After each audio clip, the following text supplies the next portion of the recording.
పరమశివుని ఆరాధించే అనేక మార్గాల్లో తిరువెంబావై ఒకటి. ఆత్మను పరమాత్మలో విలీనమయ్యే దిశగా మనల్ని నడిపించి మన జన్మకు ఒక చరితార్థను అందించే మార్గమే తిరువెంబావై. తిరువెంబావై మూలాలు 9వ దశాబ్దంలో తమిళనాడులో మనకు కనిపిస్తుంది. ఆ కాలంలో భక్తి వేదాంతం ఒక నదిలా అన్ని దిశలు వ్యాపిస్తున్న వేళ భగవంతుడికి అర్పించుకునేందుకు తమను తాము సమర్పించుకునేందుకు చూపిన మార్గమే తిరువెంబావై. నేటికి అక్కడ ప్రతి శివాలయంలోనూ తిరువెంబావై పారాయణం మనకు ఒక ఆదినాదంగా వినిపిస్తూనే ఉంటుంది.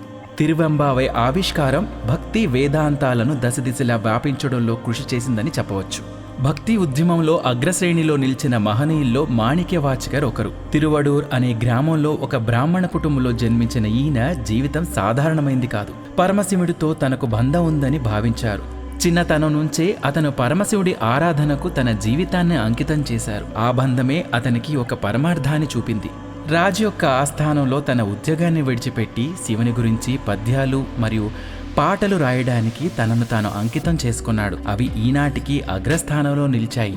తమిళనాడులో నేటికి ప్రతి శివాలయంలో తిరువెంబావై శ్లోకాలు నిత్యం ప్రతిధ్వనిస్తూ ఉంటాయి.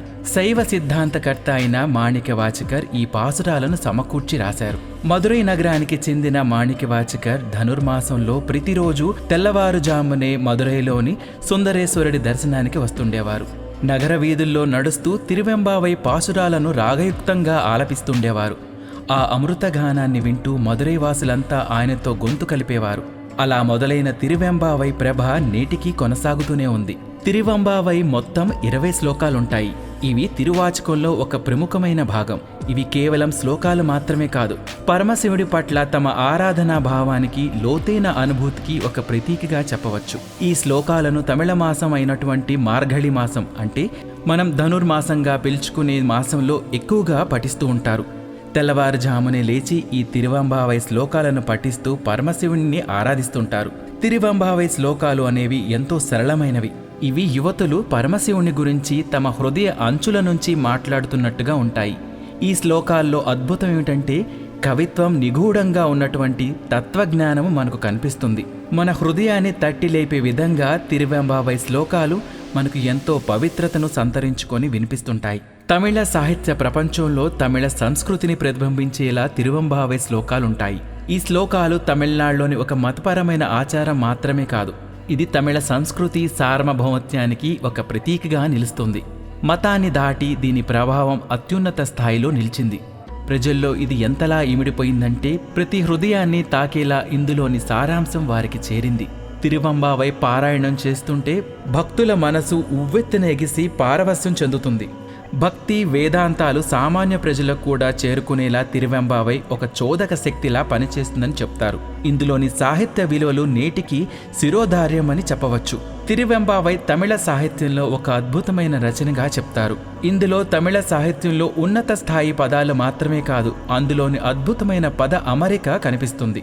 లోతైనటువంటి ఆధ్యాత్మికతను ప్రతిబింబిస్తుంది. తిరువెంబావైలోని ఒక్కో పదం ఒక్కో సాహిత్య సంపదగా చెప్పవచ్చు.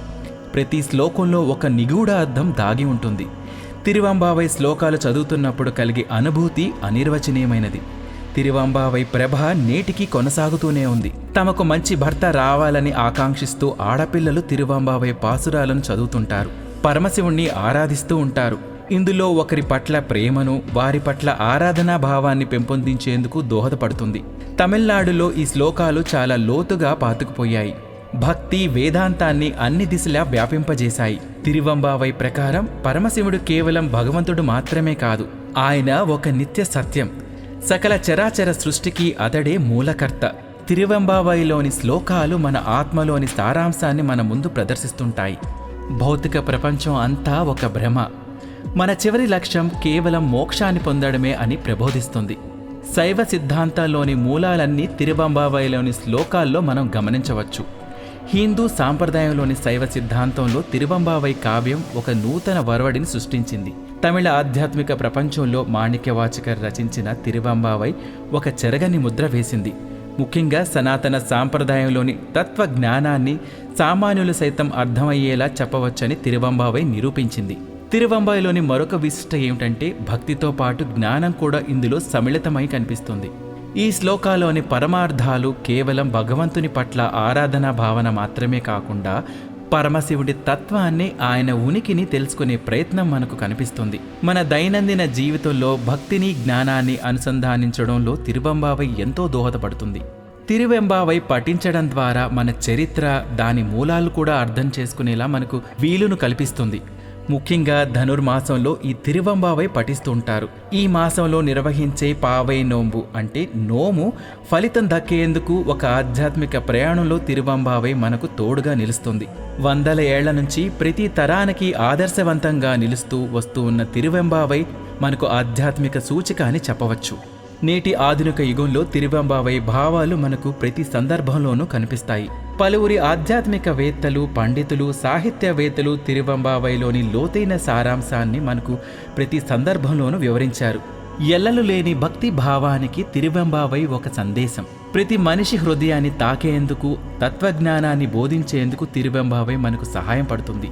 భక్తి భావంలో ఒక నిగూఢమైన సారాంశాన్ని బోధించడంలో మనకు తిరువంబావై ఒక మార్గదర్శిగా నిలుస్తుంది. సనాతన ధర్మం ప్రపంచానికి ఒక వరం లాంటిది. సనాతన ధర్మం యొక్క గొప్పతనాన్ని మేము untold stories from Hinduism, Vedic facts, ధర్మ సందేహాల ద్వారా మనలో చాలా మందికి తెలియని విషయాలు చెప్తూ జాగృతిపరిచే ప్రయత్నం చేస్తున్నాము. సనాతన గొప్పతనాన్ని చాటేందుకు వీడియోస్ను లైక్ చేయండి, అలాగే షేర్ చేయండి. సబ్స్క్రైబ్ చేయడం ద్వారా మాకు సపోర్ట్ ఇవ్వండి. అలాగే మీ అభిప్రాయాలను కామెంట్స్ రూపంలో పంచుకోండి.